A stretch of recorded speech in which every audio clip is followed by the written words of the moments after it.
Request architect Chitra, Vishwanath architect, Neelam, Manjunath architect, Ponni, and interior designer Aparna, Kaushik, and Vertica, Dvivedi to kindly come on up and initiate the lamp lighting and of course seek the blessings of the Almighty to bless day 2 at Design India Wade Architecture Conference.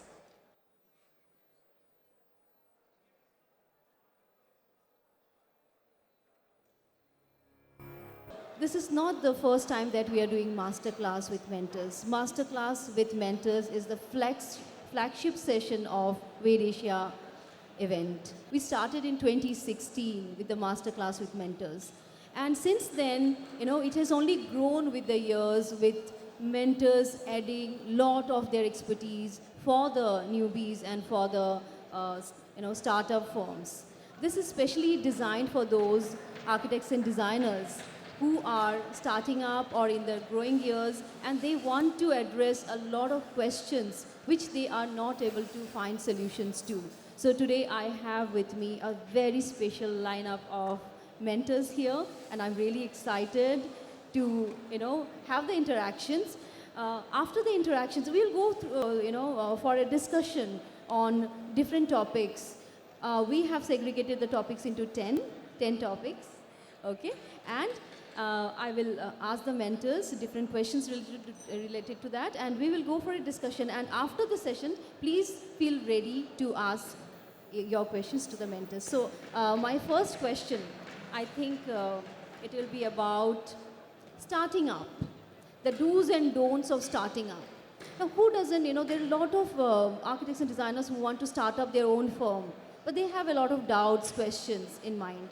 So we have received some questions and we've segregated them. One of the question is, I'm working for an architecture firm for many years. I have all the experiences to start a firm, but I'm doubtful if I'll be able to manage the business. I fear time is running out. Please help. So this is from someone who wants to start an architecture firm, and she believes she has all the experiences. However, she is little doubtful about the business aspect of it, the management aspect of it. So I would like to start with architect Neelam Manjunath, okay? And I would like to know from you, what will be your response for this? So, I think 5 years is a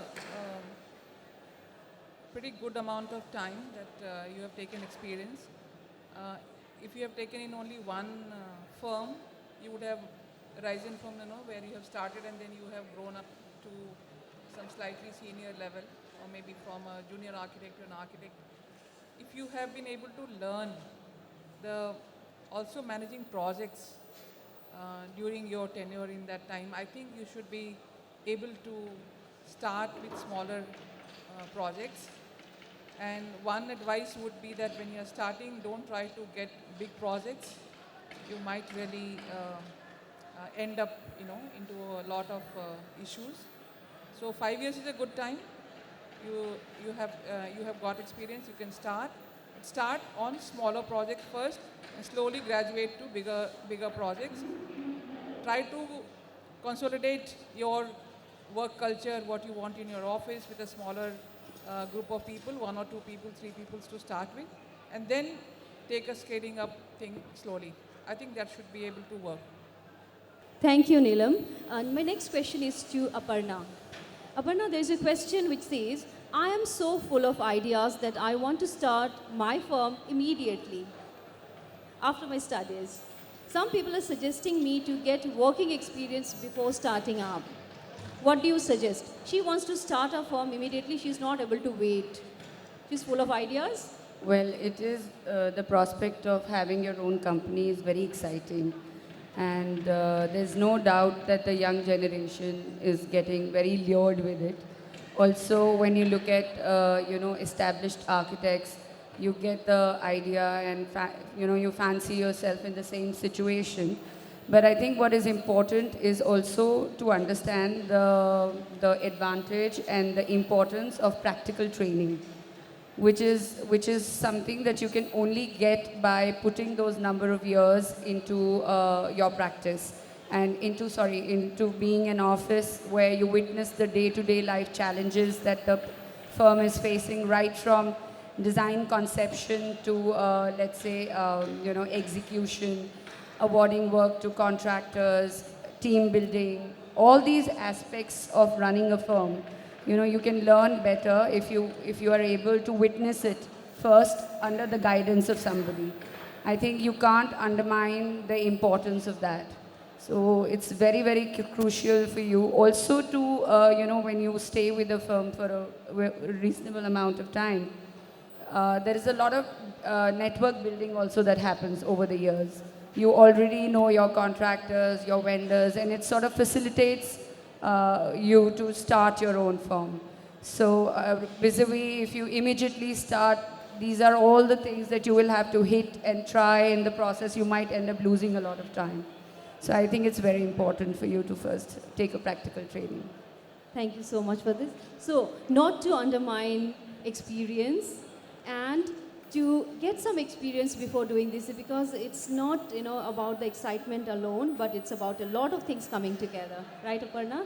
Okay. So, my next question is to architect Chitra Vishwanath.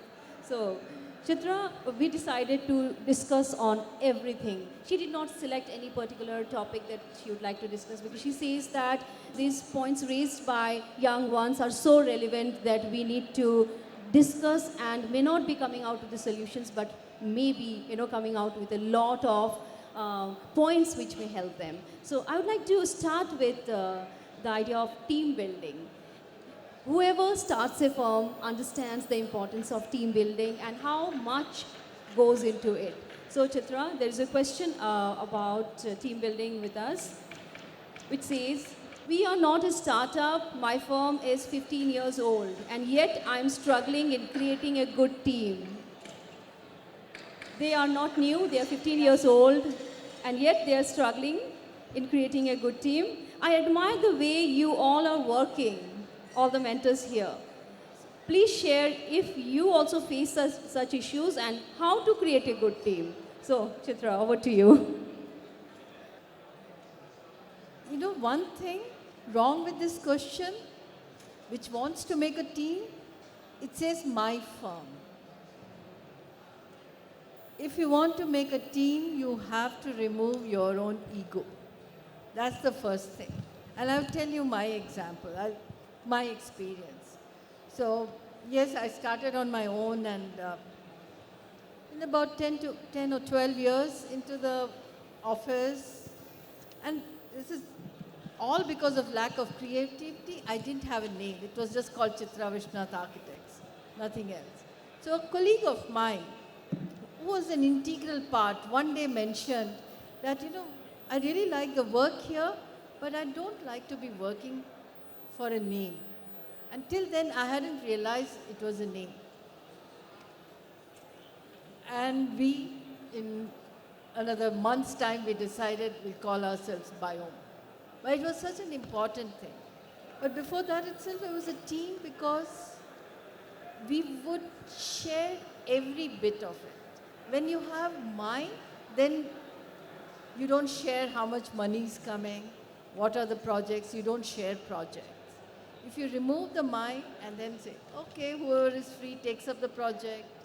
In our office, the 6 of us know exactly how much money is coming, from whom the money has to come, and we openly speak about it. So if you want to make a team, remove the ego first, and then it happens. It's a short answer. Thank you so much. So I would like to take this to the other panelists as well. And Ponni, if you'd like to add something. I think a team is very important. Unfortunately, in India, there is one situation called attrition, and we face it every day. So that's something one has to live with. Remember, architecture today has changed. It's all teamwork. Like it or not like it, you have to live with it. So one has to develop these leadership skills, to get people to come work with you and actually keep them with you. It's actually an art.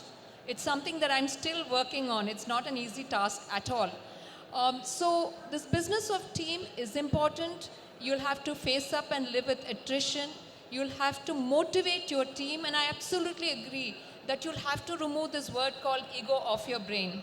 Because if you want to achieve something, you'll have to take a team along with you. It's just not a one-person show anymore. So leadership skills, having a non-ego sort of situation, learning to show your team that they are very important in contributing into building something great, you know. So that kind of motivation to work along. And also the other thing that I've always seen is, and in my book today, I would give a lot of marks to women. The best teams that we've had, I worked on the Telangana State Secretariat, a very demanding project, 12 lakh square feet in just 2 years. And guess who did all of the drawings? It was women. Women of Tamil Nadu worked on the greatest of secretariats ever built. The highest salaries in my firm is given to a women, I would say. So it was a great group of women who worked day and night. And I think the team spirit is, for some strange reason, I don't want to be called a female chauvinist, but I think women do it much better than men, given the opportunities. So one has to work along in creating this team, and also remember attrition is part of the business. You have to indulge in something called benching. So you create secondary teams. The primary team is gone, the secondary team comes in. This is the truth of a business nobody wants to talk about, but this is something I grapple with every day. So kudos to women, kudos to the team spirit. You want to keep a team with you, be a leader, and you can do it. It's not rocket science, trust me. Thank you so much for this. So anyone, yes, would like to add something? Yeah, there's one more thing. I think I completely agree with Chitra and her. There's one more thing which I try to do in my office, is that I just throw the people into the water and then support them by the side. And there are many young people who come, they don't know their own potentials. As seniors, we understand what can be made out of a certain kind of staff that comes to my office. So we try to look at the strong points, and then we try to put them into roles which they think that they don't fit, but we just put them in the situation, make them into leaders. I think as separate leaders, and we just support them. As we go up, we just support them, and they do very well, because then they know that they are part of the team. So that's another thing that we do in our office. See, there are different kind of leaders. So what Neelam has shared is one kind of a leader who actually takes care of their teammates, but the teammates may not be aware about that. And in that process, she tries to bring the best in them. Right, Neelam? Yes. So anyone else would like to share their own experiences while growing up their firm? I think the youth today, specifically what I'm seeing in our offices, is very sensitive, compared to what we were when we were studying. We were literally, like ma'am said here, that we used to be thrown out literally into situations, go resolve it, make it happen, and we would find our way out, struggle, keep up the night. But somewhere down the line, I think the way of dealing with the youth today has to change a bit, because in my experience, what I've seen is they're oversensitive, You try to explain, and then there is a certain way of explaining rather than. So this is what I learn myself on a day-to-day basis, how to manage this whole foray of young professionals. So there is a question similar to this topic that you just started right now. The question says, the young pass-outs from design schools do not want to learn. They want everything ready on their plates. One has to sweat to learn new things or do old things in a new, innovative way. Am I the only one facing this, or do you think there needs to be a mindset change among the new ones, the newcomers? So, any one of you, feel free. I think the youngsters who are joining, when you talk about hard work, they'll answer you back with smart work. So this has replaced. So when you know, you give them your examples, that is not inspiring anymore. You will have to, because you know we live in a age where everybody is overexposed to information through social media, online communities, platforms, this and that.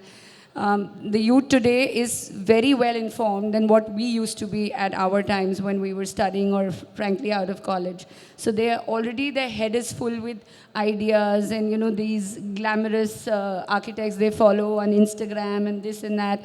So they come with preconceived notions. So that I think has really become a bit of challenge because what the social media does not show is the hard work behind. So I think that is the biggest challenge that we're facing with the youngsters who join us. I'll take this question too. See, I've had the unique advantage of studying abroad and working abroad. I went to Cornell and Harvard universities in the US, and I worked with one of the largest firms called Edward Larrabee Barnes in New York City. Now, I have interacted with American youth, and I still do today. What is something that should be learned from them is this: they do believe in smart work, but they also realize that there's no shortcut to success. It's hard work, hard work, hard work. I find parallels in the American environment and in the Indian environment. True, the way you need to deal with today's youth is like walking on eggshells. Very tough, very sensitive. But also remember, there are a few who work extremely hard, who are extremely patient, and they will be market leaders in this profession. And I can tell you, now all of the panelists will agree with me, you'll have to have a lot of passion, a lot of patience, and you should not think of money all the time. If you want to count big bucks, this is not the field for you. Don't compare yourself with IT professionals. This is a profession that goes, it's a function of time. So it depends on the efforts you put in, the knowledge that you want to do, and to go along with being successful with a lot of grit. It is a truth that many young people today do not understand or fathom with, but a few of the ones that I have interacted with are patient, are hardworking, and those few will rule the market tomorrow. There's no shortcut to success. Wonderful. So there are good and not so good, and there's a lot to learn, and probably that's something that's the point where you would like to stress. Can I share? Okay, just, yeah. I make them work hard, and there is no compromise on that. And I also tell them, you either work, enjoy your work. That's another thing which I tell them. If you are enjoying your work, be in my office. Otherwise, you can leave. Because when you enjoy your work, you will not feel that you're working hard. And that's very important. So, and there's another thing which we also do in our office is self-governance. There's nobody governing over you. You have to govern yourself. You are your own master. You produce and you get the rewards. But to also help them that what will be the outcome tomorrow, we have many alumni who keep coming. I would like to just share one story about a girl. She literally used to cry in my office. इतनी पतली सी थी वो लगता था जान भी नहीं है उसको, and she did well. She went back. She came after about 2 years, and she said, "I want to speak to all the interns, ma'am, in the office." And she told when she went back, her father expired suddenly, and they were a business. They were in business. Her only brother, he was studying in Germany. Her mother was a housewife. There was nobody else other than her to look after that business. And she told, "Ma'am, the rigor and the training that you gave in your office, made me to take care of my business till my brother returned after the whole thing." And I think these kind of things, and I was really, with the other interns, they really feel inspired by these kind of things. कि अभी hard work कर रहे हैं, कल को फायदा होगा इसका. So that is something that has been there. And many of the interns in my office, I am very proud to say, they have topped their classes wherever they have gone. On the recommendations, they have gone to very good universities, and they really send those feedbacks to us. And that we share in our office. So that becomes a kind of a, कि ठीक है अभी काम करो बाद में तो you will be rewarded. So that is something which I try to leverage. Not enough to discuss now, but it's important to see where the young people are coming from. Well, I studied in SEPT in 80s where women didn't have to pay fees. We just had to pay 300 rupees. A semester, Shamini might know, semester or a year, it was so low. But now the investment, parents and the students, many of them take loans, making it very high. So either you're going to get a person who's already from a privileged background and would have a very different view of life and cannot sustain with the fees we architects get and we architects pay. So it will be a place where they will be not happy. And even when they come into profession, let's say they start, the society, our society is not geared to pay for both skills, so it doesn't pay the carpenters and masons well, and as well as the thinking. So it doesn't pay architects also well. Creativity and skill is not paid by the society. So we struggle to get fees, and then we have to share the same. So this is something not to be seen only at the end when they're coming to the office, but understand that they're coming from different background. Many of the kids coming to your office are probably richer than you in terms of their family. So they will have a very different expectation. So we have to have that empathy. So it's very rarely now that you're going to get students who are not privileged as interns or any of it. So it's a new game, it's a new way of thinking, and you have to be in their shoes and also converse and make them understand that, like Neelam said, it's something which, this practice you have to be in the flow and enjoy, rather than keep worrying about the money part alone. So you have to find out, what is it that makes you happy? This design, which is there, and the client feeling happy about it, should make you happy rather than only the money. Money is important, I must say, because I always remember all the clients who didn't pay the end. I may not remember the people who paid, but that's important, but most important is whether you enjoy the work. But as employers, we have to have empathy, but we also have to ask the institutes. They are not sending, in most cases, employable architects. So in the offices, we feel quite defeated because what's again missing is not their thinking, but it's their skills to work. And offices don't have the wherewithal to teach the students the skills.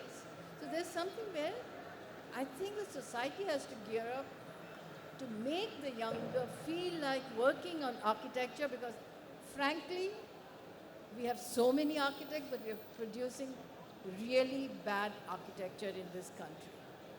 So if we have to improve, the society has to look up to it. It's not merely just few offices. Thank you, Chitra, for adding this point. Now I'm moving to the topic of client communications, and here I have a question where someone is saying that, okay, where and how to draw the line when a client is overpowering in terms of how design should be done? Where and how to draw a line? This is the question when a client is overpowering in terms of how the design should be done. So, who'd like to, Ponni, why don't you start?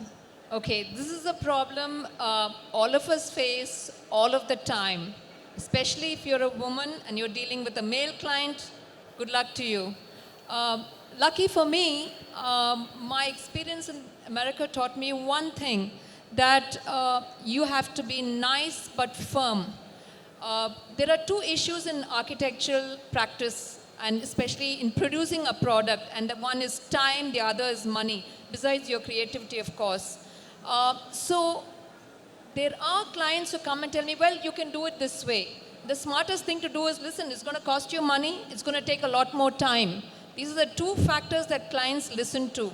The third thing is, remember that, you get bullied by clients, and it's just not only the client's team, contractors and what have you. Remember, in every project, the law of the land, any judge of the land, let it come to legal arbitration, whatever, court case, whatever, pulls up the architects first. You are now legally accountable for every pin and nail that goes into your project.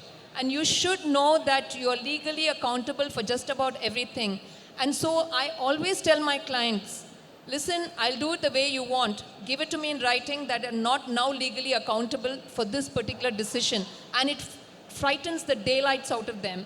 So I think if you enlighten the client on your scope, your responsibilities, and if you went with your solutions, you're going to get a faster produced product, a building, a less and more cost efficient product. So you have to be very intelligent in the way you handle the client. And it comes with experience. When you're young, you get easily bullied. But as time goes on, if you have knowledge on your side, you have a bit of boldness on your side, it works. You can actually turn the tables the other way about. Takes a little bit of guts, and remember, as women, you can do it. It's so much more easier. I think also what is important equally is to learn to say no. Absolutely. Yeah, you have to put your foot down when you understand that this is something that does not resonate with your thought process, and this is something that you would not want to do and not invest the next few years of life working daily on this project. I think this is where you should absolutely know where to draw the line. Most architects, what I feel, where they end up in problems and things like that, is also largely to the fact that you take up anything and everything what is offered to you. I think there should be a strong decision making behind, obviously where you want to be, your goal in life, what sort of practice you want to establish, what kind of team, you have in your office, how much pressure can the team take. Accordingly, like more often than not, we have clients pressurizing us to deliver in literally half the timelines that we had offered them. And this puts an unnecessary extra strain on the team where we have to make them stay late and work the nights. So very recently, we have also decided, to draw the line that this is what it's going to take. And, and there are a lot of times that clients would like to come and work on Sundays and, okay, you can just call a senior person, why don't you? It's just one Sunday. This is something that we have learned along the way. No, this is the only time my people have with their families.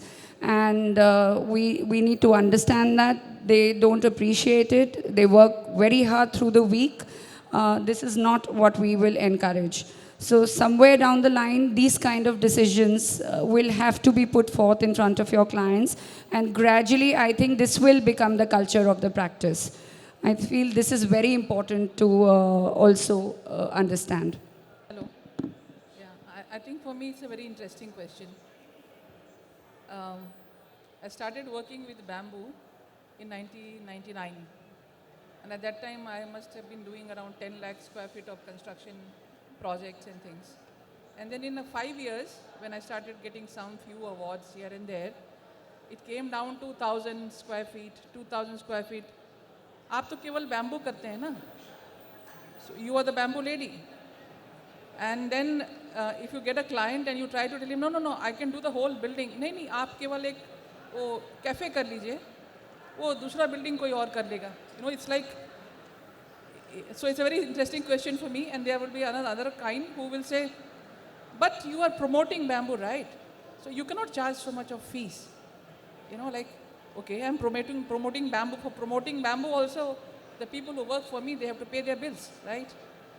There was some time people actually stormed out. There was a lady who had come from some, big Christian organization. And she really stormed out. You keep on telling everybody that you're promoting bamboo. You're not ready to do a free project for my church. I said, I'm not telling that you pay me, but at least the expenses of my office need to be taken care, right? So just to take it forward. So I had this very interesting, another interesting one is that, no, I'm a architect who works with sustainability, not just bamboo. Bamboo is only one material. You keep telling them and they just won't listen. They try to put you in a silo. And that is something which has been, really I have to put them firmly, no. I'm not just a bamboo lady, I am an architect and a bamboo lady. So that's something which is like really been trying to put the client in their own, and then almost 2015, 16, then things started changing. Otherwise, आपको award मिलेगा तो bamboo के लिए. Though your building has got mud architecture, stone, whatever, but it will be called this thing. So the reason being, all these Bali type of buildings they would want to do, they want the Bali finish, 20,000 rupees a square feet, and they want it at 4,000 rupees a square feet in India. So these are some things which we had to put our foot down. Yeah, no, you will get so much of recognition by doing building like Bali. So who will pay for the rest of the, foot the bill for the rest of the things? So you have to put your foot down, you should know, and you should have the confidence to say what you're saying, and that's very important, I think. Yeah, thank you so much. So, I have some specific questions for moderators. This one is for Chitra. With the fast-paced advancement, how do you manage to keep learning and upgrading knowledge for yourself and your team? Well, it's like continuation of last question. Every project is a teacher, and at different stages of life, different kinds of projects come through experience, and you have to learn. So you have to constantly learn. I don't think it's at any moment of time you stop, but you have to learn. And there is no other way. Yeah. Thank you. The next one is for Ponni. We have many good designers struggling with business management. Do you think it should be mandatory for designers and architects who want to run their own ventures to study business management? Absolutely, yes. I think this business management is so critical in the survival of a firm. There's no point being a great architect with fantastic ideas if you don't know how to handle the business aspect of running a company. There's something called risk management. You have to look at a client and say, listen, is he capable of paying your fees? What is his financial credentials like? And if I take this project, how is the financials going to pan out? Because at the end of the day, you have to pay salaries to your team. Nobody works for free. So that's very critical. Second is, how do you handle an auditor? How do you handle taxes? For the volume of projects we do, taxation becomes a huge issue. Third, how do you market your company? Because that is part of business management. Marketing your company, there's something called cold call marketing. Projects don't fall into your lap, so you have to learn to compete. So I have been begging, requesting, sometimes even screaming on the top of my head to institutions, educational institutions. Please make business management at least to be one of the electives of the BArch degree or any course that is to do with architectural education. It's so critical because you come out of college with all these utopian ideas, and then when you jump into a project, you find the guy is not actually paying. Why is he not paying? Because you were not able to spell out the financial terms upfront and say, listen, this is what it costs. You hire me if you're capable of paying. You can't be cut and dry, but you can say it in a nice way. So it's very, very important to be a business person first. And remember, if you're women, you get exploited twice as much as a man. This is just the sad fact of how business runs in India. Not so in the West. So if you are a business savvy person, then your firm automatically flies. Very, very critical. I cannot tell you how important it is. Thank you, Ponni, for putting this up in such a strong and clear way. The next question is for Aparna. The question is, I am an interior designing student who wants to design and work for top luxury projects. What is your advice for me? Well, I think you start getting projects from what you deliver. You pretty much create your own circle of, it's like a continuous, unending circle where what you deliver. is what you will attract more. And the same kind of projects, like ma'am here said, the bamboo thing, so when you do a certain kind of project, if you are really interested in luxury, right from day one, you should start at looking or selecting only those kind of projects and focus to deliver within that segment. Understand the nuances of luxury, understands the nuances of, what clients demand in this sector, and what exactly is the thought process of your client when they come to you. And, because clients today also, like, they're already well informed, well prepared, they've been to many designers already. So you should understand all these nuances about if you really want to practice in luxury, and be specific in choosing your projects. Because, like I said, if you keep taking anything and everything that comes your way, you will never be able to make your niche in that particular genre that you want to make it in. Thank you so much. Keeping in mind the time constraints, I'm moving to the last question, and this is a common question to all of you. If you have to give an important message to your younger self, what would that be? And I would like to start with Chitra.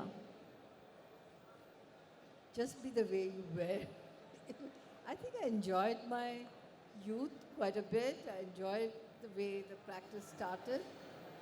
Maybe would have learned a little more of software, being a little more open about learning digital stuff. But otherwise, I think I enjoyed every moment of it, and I'll do it again the same way.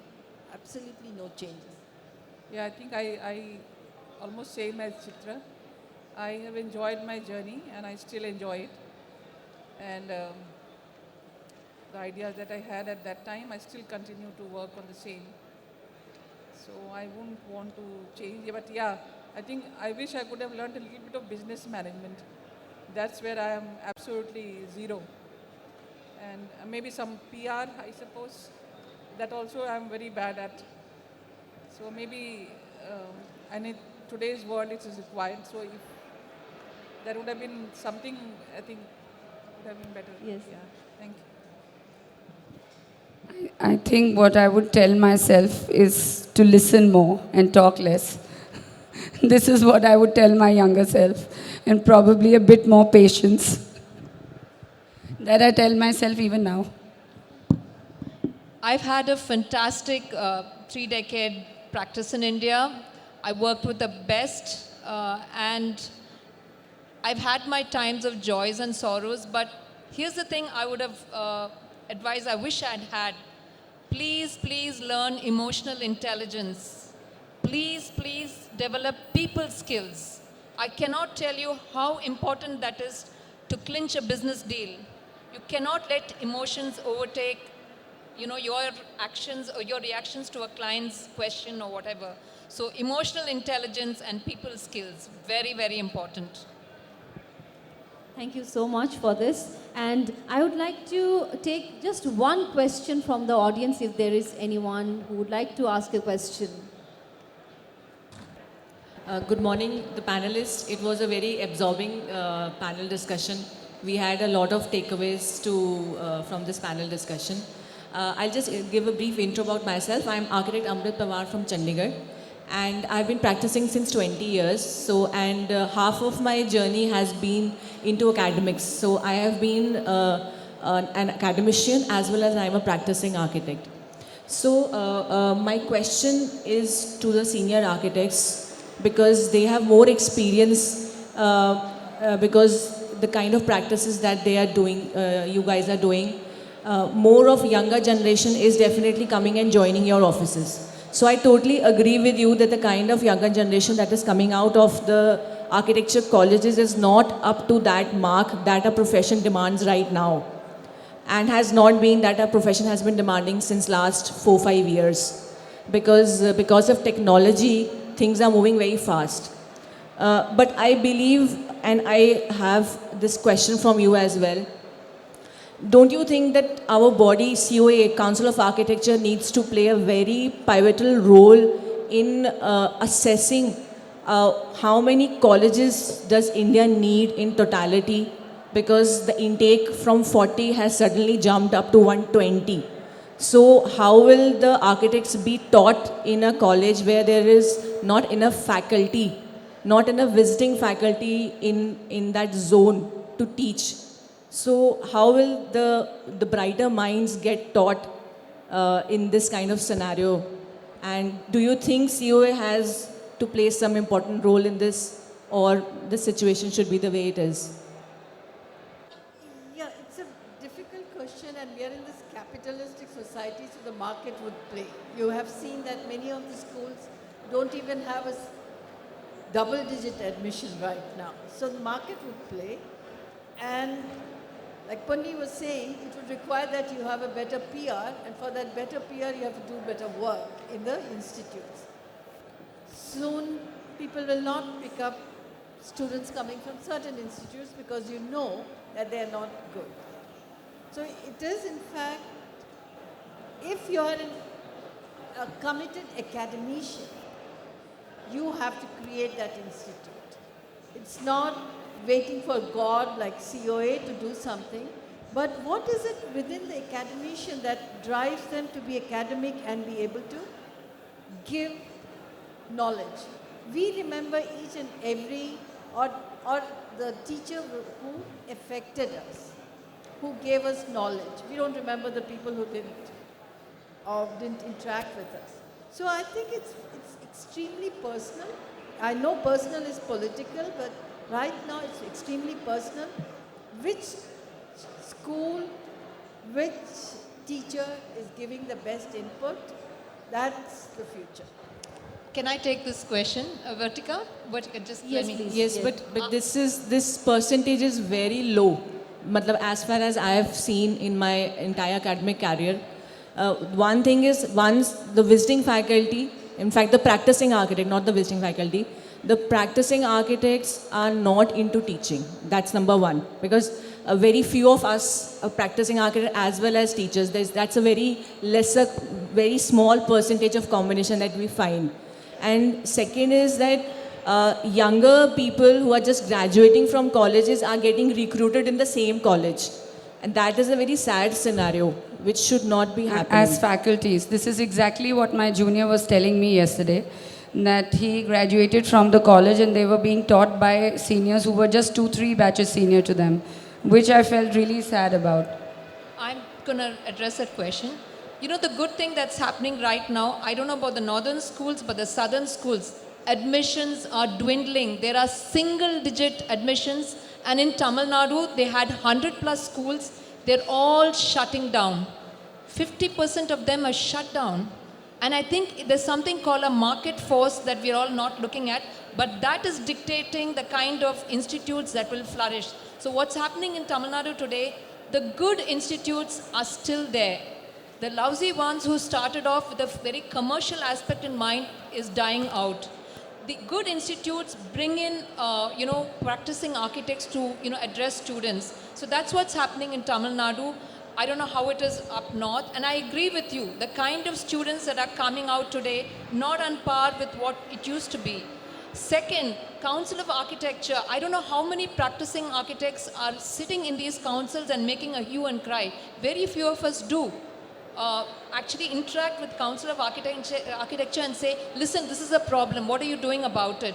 But then again, the truth is, these bodies can do up to only so much.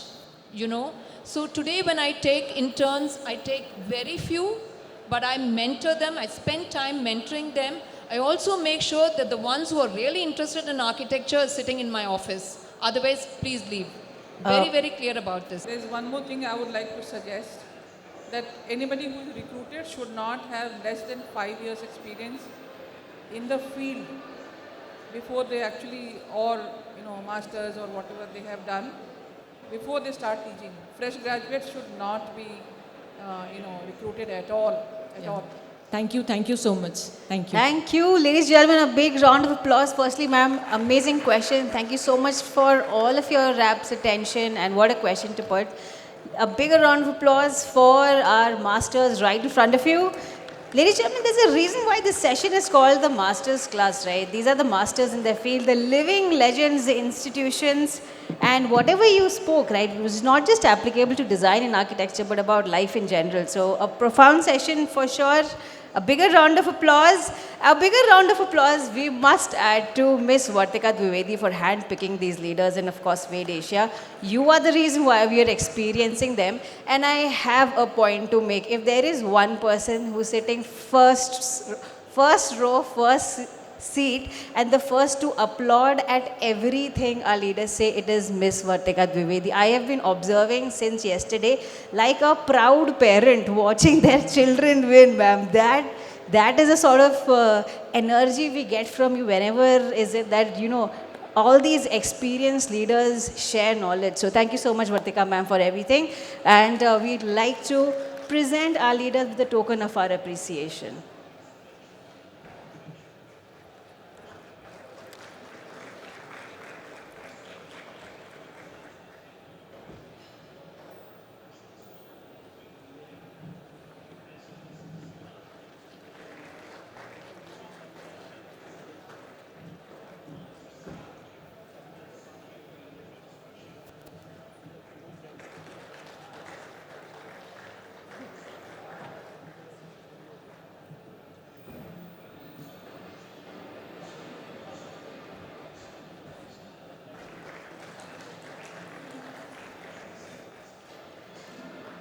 Great. Thank you so much. Thank you so much, leaders. Until next time, we hope to see you very soon as the next edition, right?